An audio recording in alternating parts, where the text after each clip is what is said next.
सावधान। नमो अरिहंताणं, नमो सिद्धाणं, नमो आहिरियाणं, नमो उवज्झायाणं, नमो लोहे सविषूणम्। मंगलम भगवान वीरो, मंगलम गौतमो गणी, मंगलम कुंद कुंदार्यो, जैन धर्मोस्तु मंगलम। सर्व मंगल मांगल्यम, सर्व कल्याण कारकम, प्रधानम सर्व धर्माणां, जैनम जयतु शासनम, जैनम जयतु शासनम। नमः श्री वर्धमानाय, निर्धूत कलिल आत्मने, शालोकानां त्रिलोकानां, यद्यदा दर्पणायते। समत्वद आचार्य देव द्वारा विरचित यह रत्नकरण साहब का आचार्य ग्रंथ, जो कि 8 अधिकारों में निबद्ध है, मुक्ति का मार्ग दिखाने वाला है। श्रावक कैसा होता है, श्रावक का आचरण कैसा होता है, सम्यक दर्शन क्या है, सम्यक ज्ञान क्या है, सम्यक चारित क्या है। सम्यक दर्शन, सम्यक ज्ञान, सम्यक चारित को बताकर उस मोक्ष मार्ग को बताने वाला यह रत्नकरण साहब ग्रंथ के 8वें अधिकार प्रतिमा अधिकार के माध्यम से हम 11 प्रतिमा पे चर्चा कर रहे हैं, जो कि पंचम गुणस्थामृति श्रावक की होती हैं, नैष्ठिक श्रावक या दार्शनिक श्रावक की होती हैं। और जो श्रावक प्रत्येक समय उस निर्गंध भावना को पाते हुए इन 11 स्टेप्स के माध्यम से उस भावना को फलीभूत करता है, ऐसी 11 प्रतिमा पे हम चर्चा कर रहे हैं। ये 11 प्रतिमाएं उस पद की जननी है। हम कहें कि उस मुनि पद की जननी है ये 11 प्रतिमा। ये 11 प्रतिमा कौन कौन सी हैं, इनके नाम देखते हैं। दर्शन प्रतिमा, व्रत प्रतिमा, सामायिक प्रतिमा, प्रोषदोपवास प्रतिमा, सचित्त त्याग प्रतिमा, रात्रि भोजन त्याग प्रतिमा या देवा मैथुन त्याग प्रतिमा, ब्रह्मचार्य प्रतिमा, आरंभ त्याग प्रतिमा, परिग्रह त्याग प्रतिमा, अनुमति त्याग प्रतिमा और उद्दिष्ट त्याग प्रतिमा। इस प्रकार 11 प्रतिमाएं हैं। इन 11 प्रतिमाओं में से हमारी चर्चा पहली दर्शन प्रतिमा पे चल रही है, जिसमें समन्वय आचार्य देव ने कहा था कि सम्यक दर्शन शुद्ध, कि सम्यक दर्शन शुद्ध, संसार शरीर भोग निर्विन्ना, पंच गुरु चरण सन्नो, दार्शनिक तत्व पथ गृह्य। कि जो जिसका सम्यक दर्शन शुद्ध है, निर्दोष है और संसार शरीर भोगों से विरक्त है, पंच परमिष्टि की शरणभूत हो, सर्वज्ञ आदि जीवादि तत्वों का जिसको यथार्थ श्रद्धान हो, उसका सम्यक दर्शन शुद्ध होता है। और पंडित बनारसी जाति ने कहा कि सम्यक दर्शन या दर्शन गुण उसका निर्मल होता है जो अष्टमूल गुणों का निरतिचार रूप से पालन करे, व्यसनों से रहित हो, उसका ही दर्शन गुण निर्मल होता है और वही दर्शन प्रतिमा का धारी होता है। सम्यक दर्शन जो शुद्ध होता है और 25 दोषों से रहित होता है, उन 25 दोषों में हमने चर्चा की थी और 8 मूल गुणों पर हमने चर्चा की थी। और 8 मूल गुणों के बाद अभी हमारी चर्चा 7 व्यसनों पर चल रही है कि जो सप्त व्यसन है। सप्त व्यसन कौन कौन से हैं? जुआ खेलना, मांस खाना, मदिरा पान करना, चोरी करना, शिकार करना, वेश्या सेवन करना, परिस्थिति सेवन करना। और उसके लिए छंद आता है, जुआ आमिष मदिराधारी, आंखें टक चोरी पर नारी, ये ही 7 व्यसन दुखदाई, दुर्तिमूर दुर्गति के भाई। कि ये जुआ आमिष यानी मांस भक्षण, मदिरापान, दारी यानी वेश्या सेवन, आखेटक यानी शिकार करना, चोरी करना और परनारी यानी परिस्थिति का सेवन। ये 7 व्यसन बहुत दुखदायी हैं, दुख के देने वाले हैं। इनमें हमने जुआ और माल बच्चन पे हमने चर्चा की थी कि देखो जुआ कि जितने भी हार जीत पर दृष्टि रखते हुए खेल हैं, वो सारे खेल में अधिक लाभ की आशा या हानि के भय से या उससे खेलना वो द्रव्य जुआ, और पुण्य पाप में हर्ष और द्वेष करना भय भाव जुआ थी। और मांस में जो द्रव्य मांस जो हमने देखा वो मांस भक्षण, द्रव्य मांस भक्षण, और देह में मगनताई कि देह में मगनता, देह के प्रति आसक्ति, भोगों के प्रति आसक्ति, उसका नाम था भाव मांस भक्षण। और ये मांस भक्षण ये महाव्यसन है। ये द्रव्य मांस भक्षण तो जैन कुलों में होता ही नहीं है। इसकी चर्चा हमने अष्टमूल गुणों में भी की थी, वहां से यथासंभव देखना। अगला है मदिरा पान कि मदिरा पान क्या है। मदिरा की चर्चा भी हमने अष्टमूल गुणों में की थी कि शराब, भांग, चरस, गांजा, तंबाकू, पान आदि नशीली चीजों का सेवन करना द्रव्य मदिरा पान है। जितनी नशीली वस्तुएं हैं जो नशा उत्पन्न करें, जो जीव को अपने आप को भुला दें, वो सब मदिरा में है। जिस चीज को खाने से जीव भूल जाए कि मैं कौन हूं, अपने आप को भूल जाए, अपने रिश्तों को भूल जाए, माता को स्त्री, स्त्री को माता कहने लग जाए, माता, स्त्री, पुत्री, भाई, बहन आदि किसी में भेद नहीं समझे, इस प्रकार से जो पर को भी बुला दे और शय को भी बुला दे कि मैं कौन हूं, यही भूल जाए। नाली में पड़ा है, रोड पे पड़ा है, गंदगी में पड़ा है, जहां देखो वहां पड़ा हुआ है, कि वो भूल गया है कि वो वास्तव में है कौन।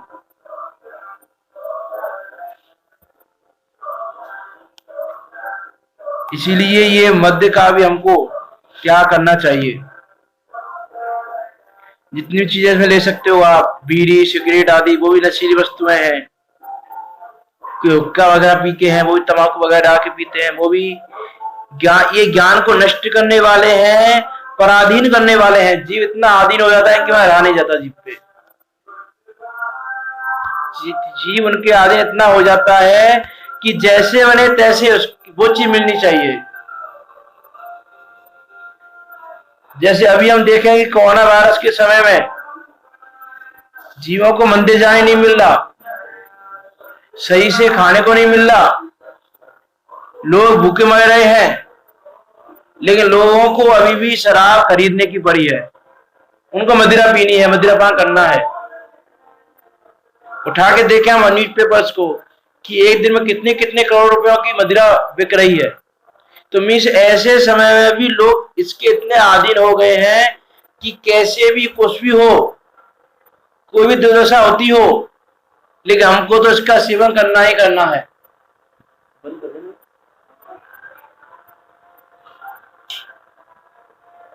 इस प्रकार ये जो मदिरा पान है, ये जीव को सब कुछ भुला देते हैं, ज्ञान को भी नष्ट कर देते हैं, बुद्धि को भी नष्ट कर देते हैं। इसलिए मदिरा के समान दूसरा कोई पाप नहीं है। ये मदिरा पान से बड़े बड़े उपद्रव हो जाते हैं। आगम में, वर्तमान योग में काफी सारे एग्जाम मिलते हैं इसके। जैसे दीपायन मुनि का एग्जाम्पल मिलता है कि दीपायन मुनि के क्रोध से अग्नि जलनी थी। नेमिनाथ भगवान की दिव्य ध्वनि में आया कि 12 वर्ष के बाद ये द्वारका जल का भस्म हो जाएगी और दीपायन मुनि उसमें निमित्त बनेंगे। तो दीपायन मुनि वहां से चले गए कि ना मैं द्वारका में रहूंगा, ना मैं निमित्त बनूंगा द्वारका में भस्म होने का। और 12 वर्ष समाप्त होने से कुछ समय पहले वो द्वारिका से बाहर, द्वारिका में भी नहीं थे, एक वन में ध्यान कर रहे थे। और उसी समय द्वारिका के कुछ राजकुमार उस वन में आए, और उस वन में जिस समय नैमिना भगवान की दिव्यधनी हुई थी कि इसमें दीपायन मुनि के क्रोध से अग्नि ये जलेगी, द्वारिका मदिरा भी उसमें निमित्त बनेगी, तो उस मदिरा को जिसके पास मदिराएं थी, जो मदिरा का काम करता था छुपा चोरी, उन सब ने वो मदिरा वन में जंगल में डाल के कुएं में डाल दी। और अब जब 12 वर्ष समाप्त होने वाले थे, कुछ समय बचा था, उस समय कुछ राजकुमार द्वारिका के उस वन में गए, वहां उनको प्यास लगी और वहां उन्होंने कुएं से पानी पिया, और कुएं में उन्होंने पहले 12 साल पहले मदिरा डाली थी, उसका इफेक्ट अभी तक मौजूद था, और उस पानी को पीने से उन राजकुमारों को नशा हो गया, और उन्होंने वहां सामने दीपायन मुनि को ध्यान में देखा, तो उनको क्रोध आ गया कि अरे यही तो द्वारका जलाने वाला है, द्वारका जलाने आ गया, ये मारो इसको। और पत्थर फेंकने लगे उन पर, और जब उनको पत्थर फेंकने लगे तो उनको क्रोध आ गया, क्रोध से अग्नि जल गई। तो वे निमित्त क्या बनी कि मदिरा पान यदि नहीं होता तो ये अनिष्ट नहीं होता। मीन्स मदिरा पान करने से कितने बड़े बड़े उपद्रव हो जाते हैं। इसीलिए मदिरा पान करने जैसा नहीं है। और यदि हम भाव मदिरा की बात करें तो कोम्बट शाह कर्म कांड में सिद्धांत चक्रवर्ती नेमिशन सिद्धांत चक्रवर्ती ने मदिरा को मोह के रूप में लिया कि मोह की मदिरा, मोह महामद पियो अनादि, भूल आपको भरमतवादी। किसी जीव ने अनादि काल से मोह रूपी मदिरा को पिया है, मोह में पड़कर अपने आप को भूलकर प्रत्येक समय मदिरा पान करने में लगा हुआ है। यह है भाव मदिरा। इसे द्रव्य मदिरा को तो दूर ही छोड़े, और यथाशक्ति यथासंभव ये भाव मदिरा तो मोह रूपी मदिरा है, इसका ही पान करना छोड़े। यह जीव अभी विषय भोगों में इतना आसक्त हो रखा है कि इसको कुछ पता नहीं चलता, वह मदिरा पीने में लगा हुआ है, प्रत्येक समय मोह रूपी मदिरा में लगा हुआ है। इसलिए वस्तु को स्वरूप जैसे का तैसा जानकर इस मोह रूपी मदिरा को पीना छोड़े। कि मोह रूपी मदिरा को जीव ने इतना पिया हुआ है कि सामने दिख रहा है कि जैसे वो व्यक्ति कोई मदिरा द्रव्य मदिरा पीता है और मदिरा पीकर नाली में पड़ा है, उसको दिख रहा है कि नाली में गंदगी है, लेकिन फिर भी नहीं समझ रहा है, गंदगी में पड़ा हुआ है। और जो व्यक्ति मदिरा पीता है उसकी क्या क्या अवस्थाएं होती हैं वो तो प्रत्यक्ष दिखाई देती हैं, देखने में आता है, सुनने में आता है, तो उस पर तो ज्यादा क्या बात करें, आप सबको भली भांति ख्याल ही होगा। इसलिए जैसे बने तैसे ये मदिरा पान छोड़ने योग्य है। और ये मोह रूपी महामदिरा है, उस मदिरा पान को तो छोड़ो, लेकिन इस मदिरा का भी जैसे बने तैसे त्याग करने का पुरुषार्थ करो।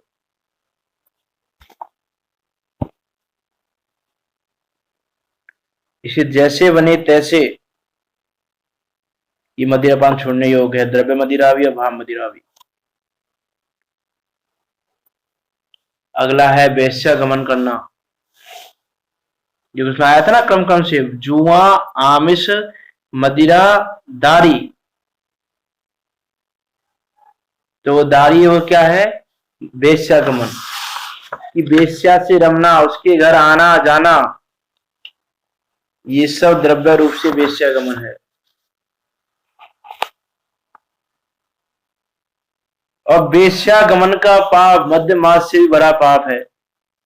आगम में कहा कि वेश्या तो क्या धोबी की शिला के समान है, जिसपे जो आए जो कपड़े धोता है। जैसे धोबी की शिला होती है ना, कि इस पे जो आता है वो कपड़े धो लेता है, जो धोबी आता है, तो ऐसे वो वेश्या भी धोबी की शिला के समान है, उस वेश्या की तरफ देखना भी नहीं चाहिए।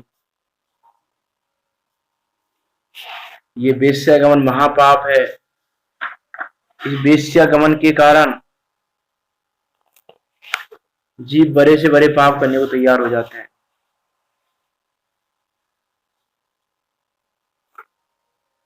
इसीलिए ये वेश्या सेवन करने योग्य नहीं है। ये नरक निगोद का कारण है, दुर्गतियों में ले जाने वाला है, भयंकर तीव्र पाप का बंध कराने वाला है। इसके समान और दूसरा कोई पाप नहीं है। ना वेश्या रहना चाहिए, ना उसके घर आना जाना चाहिए, ना उसके घर की तरफ देखना चाहिए, ना उसकी तरफ देखना चाहिए, इत्यादि सब प्रकार से। देखो 9 प्रकार से मन वचन कार्य अनुमोदना, हर प्रकार से उसका त्याग करना चाहिए। मन में भाव भी ना आए, वचन से शब्द भी ना निकल पाए, और काय से वेश्यागमन की प्रवृत्ति ना हो जाए।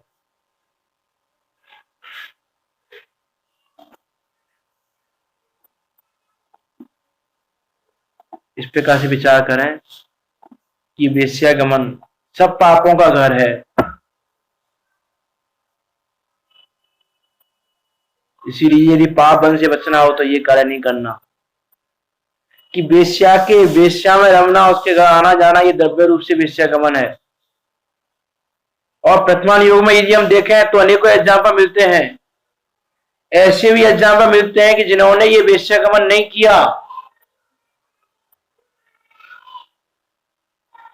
उन्होंने सुगति को पाया, अच्छी गति को प्राप्त किया, और जिन्होंने वेश्यागमन में रक्त रहे वो दुर्गतियों के पात्र होने, नरक के पात्र होने, निगोद के पात्र बने। वर्तमान योग में चारुदत्त नामक सेठ का उदाहरण आता है कि चारुदत्त नाम का सेठ वेश्यागमन के फलस्वरूप उसने बहुत कष्ट उठाए, उसकी पूरी संपत्ति नष्ट हो गई और नरक निगोद का पात्र बना। उसकी कथा आती है कि वो एक वेश्या में आसक्त हो गया और अपना घरबार छोड़कर वो वेश्या कहीं पर रहने लगा। प्रत्येक समय उसके साथ ही उसकी आसक्ति में पड़ा रहने लगा और वेश्या उससे संपत्ति मंगाती जाती। इस प्रकार उसकी सारी संपत्ति नष्ट हो गई तो वो वेश्या में आसक्त रहा। उसके पिता की डेथ हो गई तो वहां से खबर आई कि पिता की मृत्यु हो गई, इसमें तो आओ, तो उसमें भी नहीं गया। विचार करें ये वेश्या की आसक्ति कितनी बेकार है कि वेश्यागमन करने योग्य नहीं है। ये नरक निगोद में ले जाने वाला है, तीव्र पाप का बंध कराने वाला है, तुमको अनंत काल के लिए दुखों में डुबोने वाला है। और भाव वेश्यागमन की बात करें तो खोटी बुद्धि में रमना, उसका नाम है वेश्यागमन। पंडित बनारसी दास जी ने समस्या नाटक में लिखा, कुमति की रीति गणिका को रस चक्षुबो, कि जो कुमति है, जो उसकी दुर्बुद्धि है, खोटी बुद्धि है, उसकी रीति कैसी, जैसी गणिका को रस चक्षुबो। गणिका किसको बोलते हैं? वेश्या को। तो जो खोटी बुद्धि में रमने का भाव है, खोटी बुद्धि अर्थात क्या कि विषय कषाय में रमने का जो भाव है, विषयों में आसक्ति का जो भाव है, विषयों में आसक्ति अर्थात वेश्या के प्रति आसक्ति, उसको कहा भाव वेश्यागमन। कि इसलिए खोटी बुद्धि को जैसे बने तैसे छोड़ना चाहिए। और खोटी बुद्धि के निमित्त भूत खोटे देव, खोटे गुरु, खोटे शास्त्र, खोटी संगति, खोटे कार्य, इन सबको भी दूर से त्याग देना चाहिए। कि खोटी संगति करोगे तो बुद्धि भी खोटी हो जाएगी, और बुद्धि खोटी होना यानी वेश्यागमन जैसा पाप करना। अपने आत्म स्वभाव को छोड़कर विषय कषायों में जो आसक्ति का भाव है उसको कहा भाव वेश्यागमन। अरे जो वेश्या है वो तो धन को, स्वास्थ्य को, इज्जत को, कुल के यश को नष्ट करती है। लेकिन जो ये खोटी बुद्धि है, कुबुद्धि है, जो मिथ्यामति है, वो तो आत्मा की प्रतिष्ठा को नष्ट करके इसको निगोल में ले जाके पटक देती है। इस कुल को नष्ट करके जो हमने उच्च कुल पाया है, इसको नष्ट करके अनंत काल के लिए निगोल में ले जाके पटक देती है। ऐसी है ये खोटी बुद्धि। इसीलिए खोटी बुद्धि का भी यथासंभव यथाशक्ति त्याग करना चाहिए।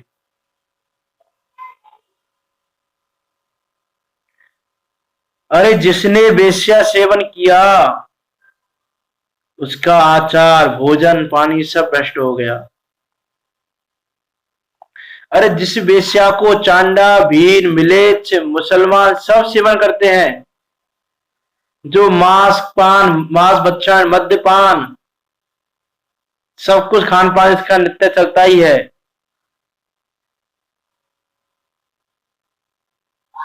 ऐसी वेश्या में जो आसक्त रहता है, उसका जाति, कुल, आचार, धर्म सब कुछ नष्ट हो जाता है। और ये वेश्या के सेवन करने से सारे व्यसन हो जाते हैं। वेश्या का सेवन करने वाला मद्यपान करने लग जाता है, मांस भक्षण करने लग जाता है, चोरी करने लग जाता है, शिकार करने लग जाता है, जुआ खेलने लग जाता है, इत्यादि सारे प्रकार के व्यसन इसके कारण हो जाते हैं। इसीलिए यह व्यसन दूर से त्यागने योग्य है। किसी भी प्रकार से ये व्यसन ग्रहण करने योग्य नहीं है। अरे वेश्या की तो धन में ही प्रीति है और धन की प्रीति के कारण कुछ भी कर लेती है। लेकिन तुम अपनी प्रीति खोटी बुद्धि में ना लगा के अपने आत्म स्वभाव में लगाओ और वेश्या गमन को जैसे बने तैसे छोड़ो। आगम में उदाहरण आता है कि जैसे कफ में पड़ी हुई मक्खी उससे कफ में से निकल नहीं पाती, वैसे ही जो वेश्या में आसक्त है पुरुष, वह पुरुष नहीं निकल पाता। कि महानीति का कार्य है, महानीति का कार्य है। नीतिवान व्यक्ति इसको नहीं करते। इसीलिए मन से भी इसका सेवन नहीं होना चाहिए। इसी द्रव्य वेश्यागमन को भी छोड़ो और भाव वेश्यागमन को भी यथाशक्ति यथासंभव छोड़ने का प्रयास करो। ये मिथ्या बुद्धि जितनी छूटे उतनी छूटे, कि जितना इसमें रमना हो रहा है उतना तुम्हारा वेश्यागमन हो रहा है। इसीलिए इस बुद्धि को विषय कषायों से हटा के स्वाध्याय में लगाओ, आत्म स्वभाव में लगाओ, जिनेन्द्र देव की भक्ति में लगाओ, जिनेन्द्र देव के गुणों का गान करने में लगाओ, तत्व विचार में लगाओ, तत्वों की पहचान करने में लगाओ। देखो क्षयोपशम बढ़ाने के लिए पढ़ना वो भी खोटी बुद्धि है।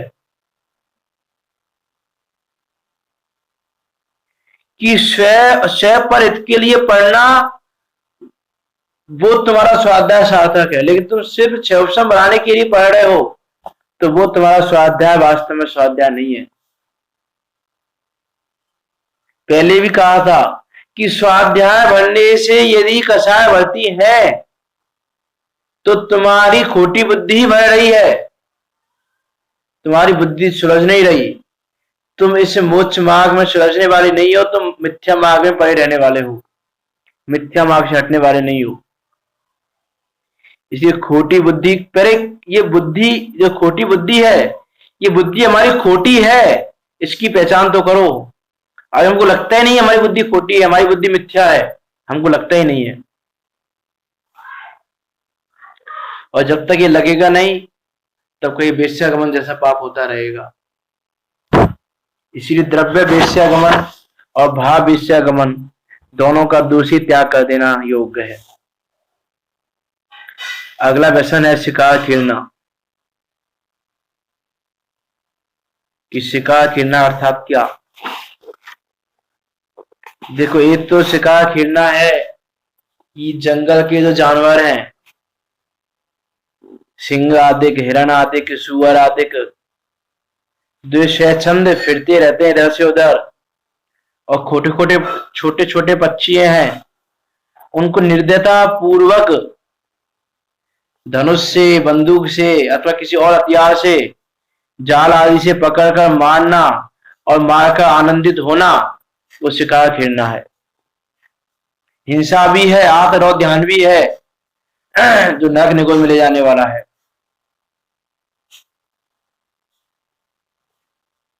इसे शिकार करना बहुत बड़ा पाप है। इस शिकार को करने वाले नरक निगोद की आपदाओं को प्राप्त होते हैं।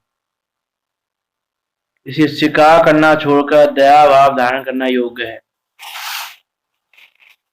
दया भाव धारण करना चाहिए।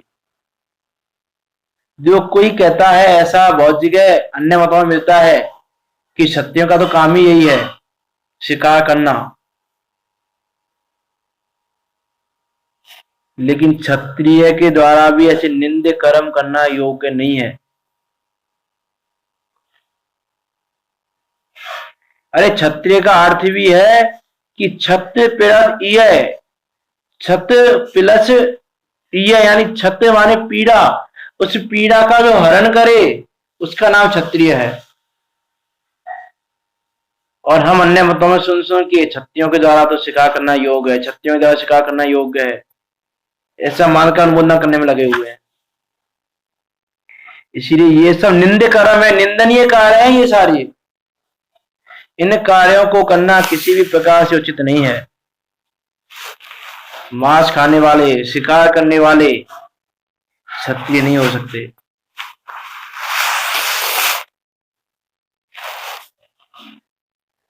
अरे जिसने शिकार का त्याग किया उत्तम गति को प्राप्त होता है, उसकी आगे में प्रशंसा की गई है। जिसने शिकार का त्याग किया,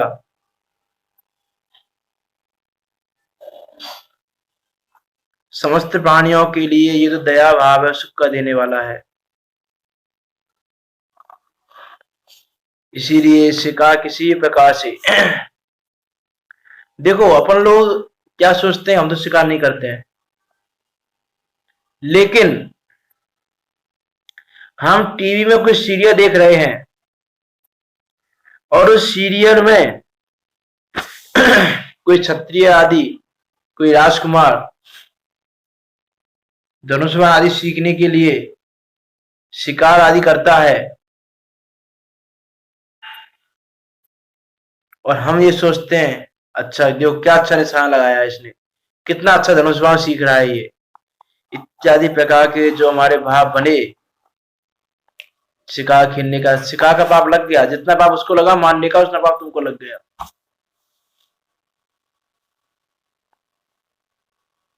और देखो कोई क्या कहता है, कोई ऐसी ऐसी क्या देता है कि अरे हम मार थोड़ी ना रहे हैं, टीवी में अभी जो शिकार दिखाया जा रहा है उसमें माया को नजारा पशुओं को, वो तो एक बस सीन शॉट किया गया है ऐसा, लेकिन आगम में भाव का फल लगता है। तुम्हारा भाव तो वही है। अरे आगम में तो यहां तक कहा है कि यदि तुम्हारे भाव में किसी को मारना नहीं है और वो गलती से यदि कोई जीव मर भी गया तो उसका इतना पाप नहीं है, और तुम यदि प्रमाद पूर्वक चल रहे हो और किसी जीव की हिंसा ना भी हुई तो भी तुमको जीव हिंसा का पाप है, और सावधानी पूर्वक ध्यान रखते हुए भूमि को देखते हुए चल रहे हो और गलती से कोई जीव तुम्हारे पैर के नीचे आ गया तो उसका इतना दोष नहीं है हिंसा का, और जीव नहीं मरा तो भी दोष है। देखो आगम का, जैन आगम का कितना अद्भुत सिद्धांत है कि जीव नहीं मर रहा तो भी जीव हिंसा का दोष लग सकता है, और जीव मर रहा तो भी जीव हिंसा का दोष ना लगे। ये सब भावों का, परिणामों का खेल है, परिणामों का फल है। इसीलिए इनको मानना, मां का आनंदित होना, अनुमोदना करना, मन वचन काय कृत कार्य अनुमोदना, सब प्रकार से इसका त्याग करने योग्य है। किसी भी प्रकार से यह ग्रहण करने योग्य नहीं है। इसलिए जैसे बने तैसे ये शिकार करना छोड़ देना चाहिए।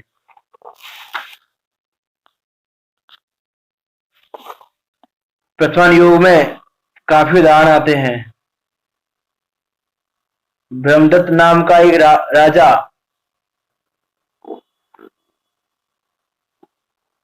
ऐसे नहीं उदाहरण मिलते हैं प्रतिमान योग में, विचार करके देखें हम। इन परिणामों का फल क्या होगा इसका विचार ही नहीं करते हम, बस लगे हुए हैं। जो पर्याय मिलित पर्याय मस्त होकर उस पर्याय में लगे हुए हैं, कुछ सोच विचार ही नहीं करते।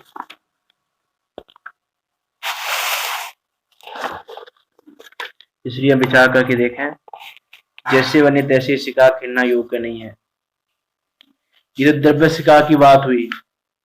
भाव शिकार की यदि हम बात करें तो समस्या नाटक में आता है, निर्दय प्राण घात कर वो यही शिकार, कि निर्दयी होकर तीव्र आग के बस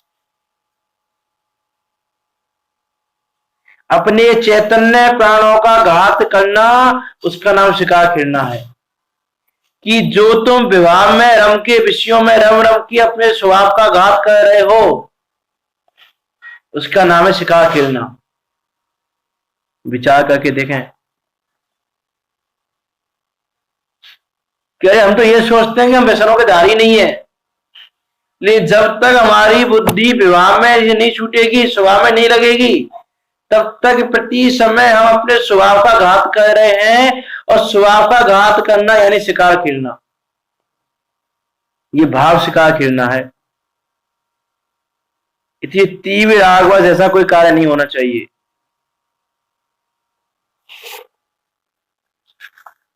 इसीलिए ये भी कैसा छोड़ने योग्य है, हमारी बुद्धि तीव्र आगरूप ना रहे। विवाह में हमारी बुद्धि परिणमित हो रही है तो पुरुषार्थ पूर्वक उसको स्वयं में लगाने का प्रयास करें, वहां से हटने का प्रयास करें। तो वहां से हटने का प्रयास करोगे तो वो दोष नहीं लगेगा, लेकिन तो उसी में रम का स्वभाव का घात करते रहोगे जानबूझकर, तो ये दोष लगता रहेगा। इसलिए आलस छोड़ो, बनो उद्यमी, निज हित का पुरुषार्थ करो। इसी आलस से प्रमाद छोड़कर अब पुरुषार्थी होना योग्य है। इस प्रकार से शिकार खेलना नाम का व्यसन ये भी करने योग्य नहीं है। जो इसका त्यागी है, निरतिचार रूप से त्यागी है, जो इसका द्रव्य का भी भाव का भी, वास्तव में वही दर्शन प्रतिमा का अधिकारी है। छठा व्यसन है परिस्थिति रमन करना, कि अपनी स्त्री को छोड़कर अन्य स्त्रियों के साथ रमण करना, उसका नाम है परिस्त्री रमन।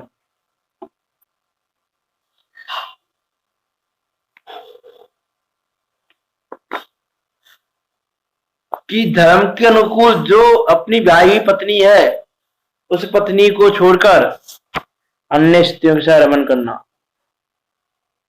ये सारे अनर्थों में प्रधान है। ये अनर्थ, ये इतना बड़ा अनर्थ है परिस्थिति के सेवन, परिस्थिति की वांछा होना। आगम में आता है कि जो पुरुष पर स्त्री के प्रति आसक्त है, उसको इस लोक में और परलोक में घोर पाप का बंध होता है। इसमें इस लोक में विपत्तियां आती हैं और अगले आने वाले ब्रह्म में विपत्तियां आने वाली हैं। बदनामी होती है, बेइज्जती होती है, मरण हो जाता है, रोग आदि हो जाते हैं, धन की हानि हो जाती है और दंड आदि भी मिलते हैं, दुर्गतियों में गमन होता है, बंदी के बंधन आदि होते हैं। परिस्थिति की आसक्ति करने वाले की कितने बुरे परिणाम होते हैं, कितने बुरे पाप का बंध होता है, इसका वर्णन करने में कोई समर्थ नहीं है।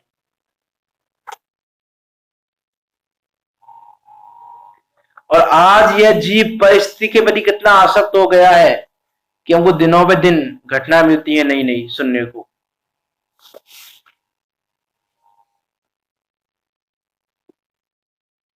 ये परिस्थिति सेवन के समान दूसरा कोई दोष नहीं है।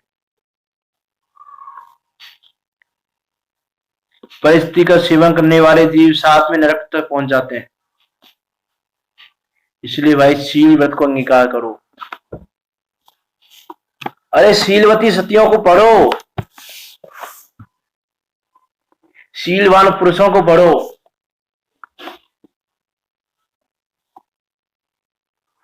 शील व्रत को हृदय में धारण करो। परिस्थिति को माता बहन पुत्री के समान समझो। ये दोहा आता है आगम में, जे जेठी ते मात सम बहन समान, आप थकी छोटी उमरी सोजन सुता प्रमाण। कि जे जेठी ते मात सम, कि जो स्त्री उम्र में अधिक हो उसको माता के समान जानो, और समवय बहन समान, और जो समान उम्र वाली है उसको बहन के समान जानो, और आप थकी छोटी उम्र सोजन सुता प्रमाण, और जो अपने से कम उम्र वाली है उसको पुत्री के समान जानो। ये परिस्थिति सेवन सातों प्रकार के नरकों में ले जाने वाला है। अरे परिस्थिति का मन से भी जो परिस्थिति को चाहता है, इसकी आसक्ति है, वो भी नरक का पात्र बनता है। प्रथमा योग में प्रसिद्ध उदाहरण रामा का उदाहरण आप देख सकते हो कि उसने सेवन नहीं किया परिस्थिति का, लेकिन परिस्थिति के प्रति जो आसक्ति थी उसकी, जो उसने परिस्थिति का हरण किया था, उस परिणाम के फलस्वरूप वो मरकर नरक में गया वो जीव।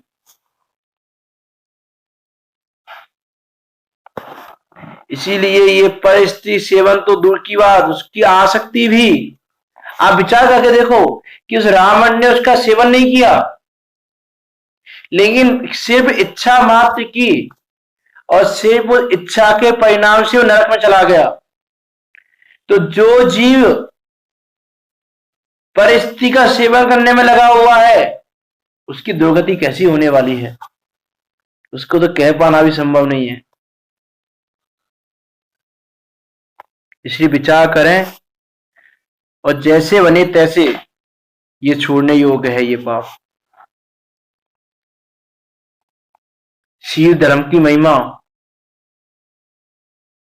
ये शील धर्म सबसे बड़ा धर्म है। इसके समान दूसरा कोई धर्म नहीं है। इसी धर्म का धारक स्वर्ग मोक्ष को पाने वाला है।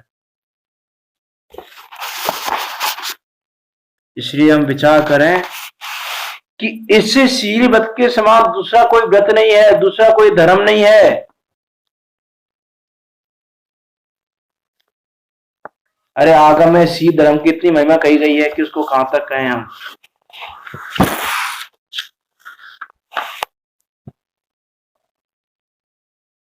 इस शील धर्म के समान कोई वस्तु, जैसे जिनागम में इस शील धर्म के लिए बहुत सारी उपमाएं दी गई हैं। पंडित दौलत राम जी ने क्रिया कोश में हजारों उपमाएं दी इसके लिए, कि जैसे केवल ज्ञान के समान कोई ज्ञान नहीं है, वैसे शील धर्म के समान दूसरा धर्म नहीं है। जैसे केवल दर्शन के समान कोई दर्शन नहीं है, चारित्र के समान कोई चारित्र नहीं है, रेखाकार चारित्र के समान। जिस प्रकार जिनैन देव के समान दूसरा कोई बलवान नहीं है, जिस प्रकार जिन मंदिर के समान दूसरा कोई मंदिर नहीं है, जिस प्रकार मुनि के समान कोई बुद्धिमान पुरुष नहीं है, प्रति नारायण के समान कोई अभिमानी नहीं है, नारायण के समान कोई सूरवीर नहीं है,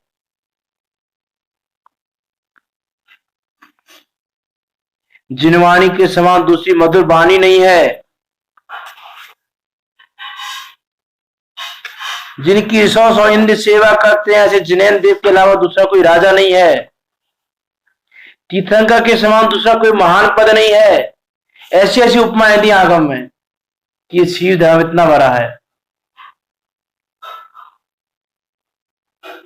इसी विचार करके देखें हम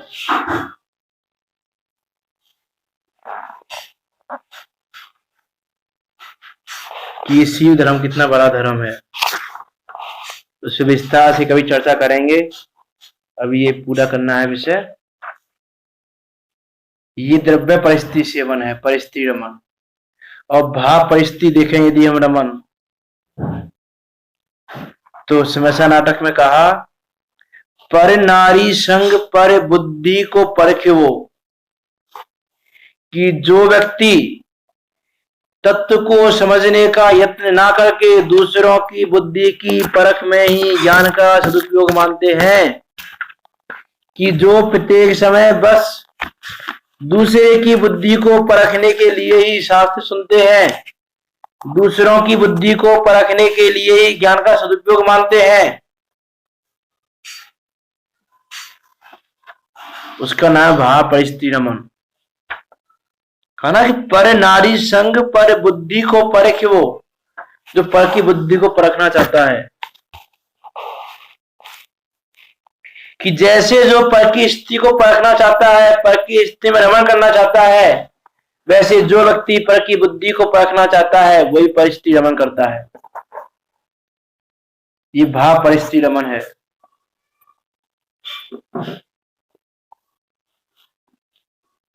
इसीलिए पर की स्थिति को दूर से छोड़ देना चाहिए। जैसे पर के धन को लूटना योग्य नहीं है, दूसरे के धन को हड़पने का भाव भी मन में नहीं आना चाहिए। उसी प्रकार दूसरे की स्त्री के साथ रमण करना, दूसरे की स्त्री का हरण करना इत्यादि भाव भी मन में भी नहीं आना चाहिए।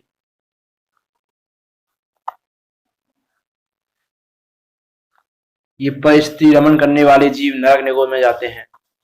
इस प्रकार का विचार करके ये परिस्थिति रमण छोड़ने योग्य है। अगला है व्यसन चोरी करना,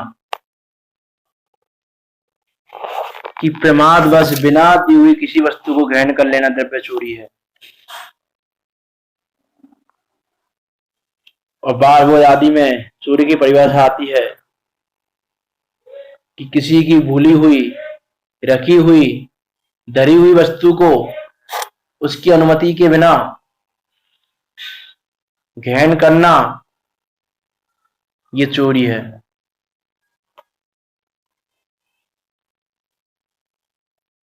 और ये चोरी महाव्यसन है ये भी, क्योंकि देखो ये जो चोरी करता है व्यक्ति, जो वह स्वयं भी भयभीत रहता है और उससे दूसरे जीव भी भयभीत रहते हैं। अरे जो चोरी करता है वो इस लोक में अपनी संपूर्ण प्रतिष्ठा को बिगाड़कर महाकलंकित हो जाता है, अपने कुल पे कलंक लगाता है। राजा उसको दंड देते हैं तरह तरह के, और वो चोरी करने वाला कभी संतोष रूप भाव को धारण नहीं कर सकता, उसको कभी संतोष नहीं होता। उसको योग्य योग्य का विचार नहीं रहता कि क्या योग्य है क्या अयोग्य है। इसीलिए चोरी नहीं करनी चाहिए और चोरों की संगति भी नहीं करनी चाहिए। जो चोरों की संगति भी करते हैं वो दुर्गति के पात्र बनते हैं। चोरों के साथ लेन देन भी नहीं करना चाहिए, चोरों के साथ व्यापार भी नहीं करना चाहिए, चोरी का माल भी ग्रहण नहीं करना चाहिए। कि कोई तुम्हारी दुकान पर आया, कोई चोरी का सामान दे रहा है, तुमको पता है कि चोरी का सामान है, तो उसको ग्रहण नहीं करना चाहिए। पता नहीं हो, तुम्हें ये पता है कि व्यक्ति चोर है और वो व्यक्ति खुद देने आ रहा है, तो तुम ये नहीं कह सकते कि मुझे पता नहीं है कि सामान चोरी का है कि नहीं। कि तुम्हें पता है कि व्यक्ति चोर है तो ये सामान चोरी का हो सकता है, ऐसी आशंका भी है, तो भी उसका लेन देन नहीं करना चाहिए, माल को ग्रहण नहीं करना चाहिए। पता नहीं है, अज्ञान में ग्रहण करो, बात अलग है, उसमें दोष नहीं लगेगा। लेकिन तुमको जान के जानते बूझते हुए चोरों की संगति करना, चोरों के साथ लेन देन का व्यापार करना,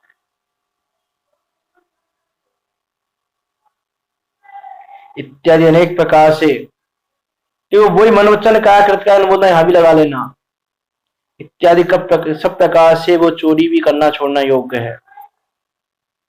किसी भी प्रकार से वो चोरी करना योग्य नहीं है। और भाव चोरी की बात करें यदि, तो समस्या नाटक में कहा प्यार सो पराई सोच गही वे की चाह चोरी,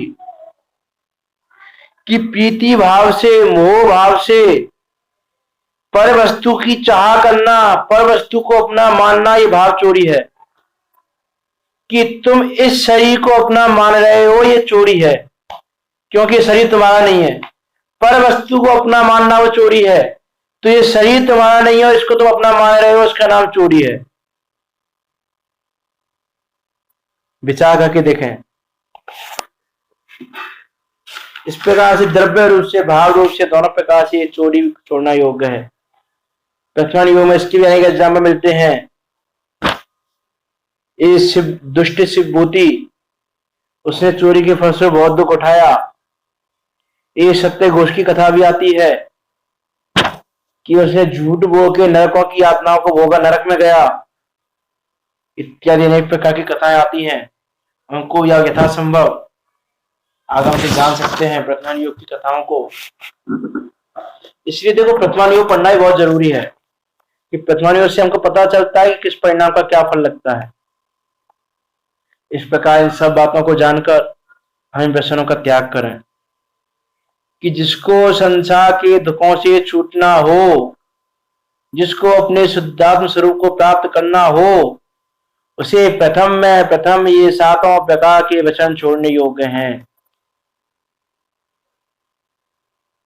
क्योंकि यदि इनमें से एक भी व्यसन होगा तो तुमको सम्यक दर्शन प्राप्त नहीं हो सकता। हम देख लें, द्रव्य व्यसन, भाव व्यसन हम देख लें।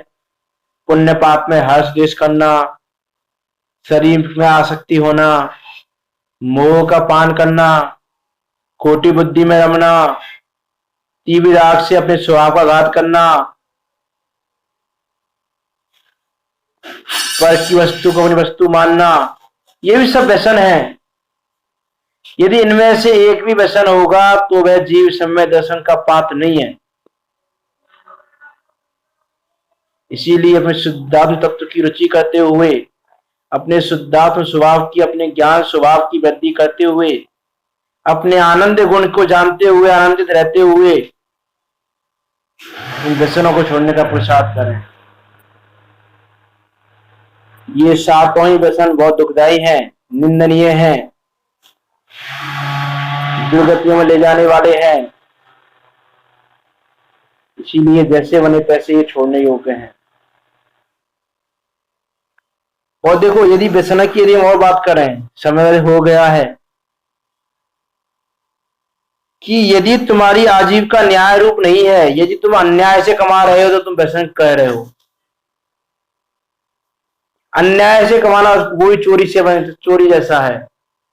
ये तुम अन्याय से कमा रहे हो।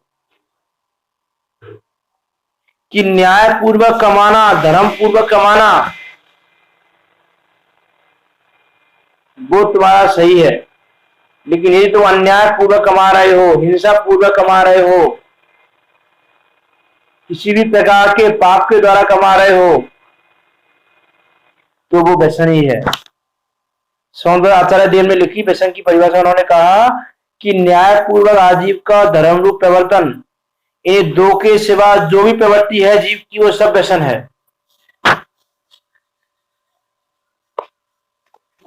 अरे जो श्रावक के कर्म है, षटकर्म, आजीविका करना, खान पान करना, न्याय रूप लेना देना, धर्म पूर्वक आना जाना, प्रयोजन जान का कार्य करना, धर्म कारण प्रवर्तन करना, इन कार्यों को छोड़ के यदि वो दूसरी प्रवृत्ति करता है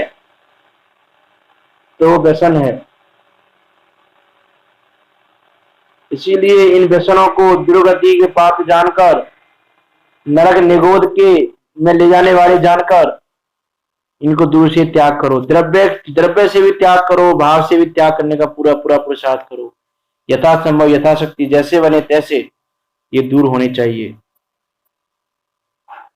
इस प्रकार से जानकर समझकर हम इन व्यसनों को दूर करें और इन व्यसनों को दूर कर हम सम्यक दर्शन आदि की प्राप्ति कर मोक्ष महल में गमन करें और अनंत सिद्धों के साथ सिद्धालय में जाकर विराजमान हो।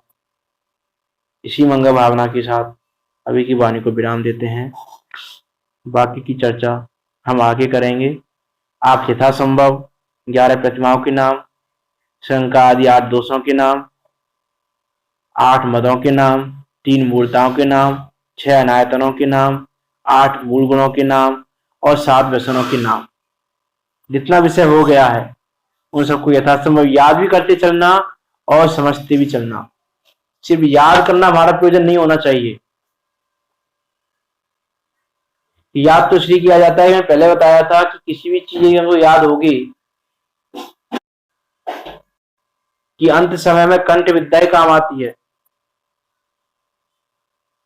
कि प्रत्येक समय हम यदि आश्रित रहेंगे, पर द्रव्यों के आश्रित रहेंगे तो अपने कार्य की सिद्धि नहीं होने वाली।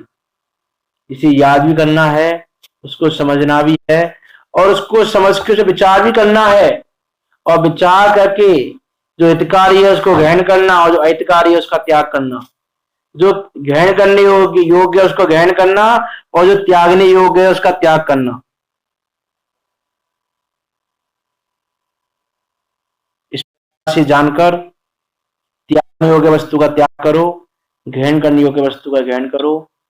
जितनी हमने चर्चा की है अभी तक दर्शन प्रतिमा के अंदर, इन सब में से क्या ग्रहण करने योग्य है, क्या त्यागने योग्य है, क्यों त्यागने योग्य है, क्यों ग्रहण करने योग्य है, इन सब बातों की भली भांति पहचान करते हुए हम आगे बढ़े, मोक्ष मार्ग प्रशस्त करें अपना। इसी मंगल भावना के साथ जिनवाणी स्तुति करते हैं। निज निधि निज में बताई यह आनंद